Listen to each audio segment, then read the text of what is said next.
Yasir info TV के नाजरीन अस्सलाम वालेकुम। उम्मीद करता हूँ आप खैरियत से होंगे। भारत पाकिस्तान से आज़ाद कश्मीर कभी नहीं छीन सकता। भारतीय दिफाई माहिर। भारतीय हुकूमत ऐसी कोशिश करे जिससे कश्मीर के मसाइल हल हों, इससे कश्मीर का मसला हल नहीं होगा। भारत के दिफाई अमूर के माहिर मरूफ रजा ने कहा कि भारत कभी पाकिस्तान से आज़ाद कश्मीर और जम्मू कश्मीर नहीं छीन सकता।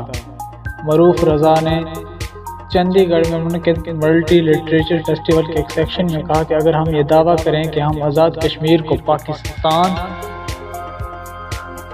से वापस ले सकते हैं तो ये झूठ है। उन्होंने कहा कि भारतीय हुकूमत ऐसी कोशिशें करे जिससे कश्मीर के मसाइल हल हों, इससे कश्मीर का मसला हल नहीं होगा। कश्मीर में सियासी सरगर्मी की इजाज़त देने की ज़रूरत है। अवाम को हुकूक से मिलने मामलात बेहतर होंगे। दोस्तों, उनका बयान आपकी नज़र में कैसा है? अपनी राय का इज़हार कमेंट्स बॉक्स में ज़रूर करना। चैनल को सब्सक्राइब करना और बेल के आइकन को दबाना मत भूलिए ताकि हमारी हर नई वीडियो का नोटिफिकेशन आपको मिल सके। और इस वीडियो को ज़्यादा से ज़्यादा लाइक करें। शुक्रिया। अल्लाह हाफ़िज़।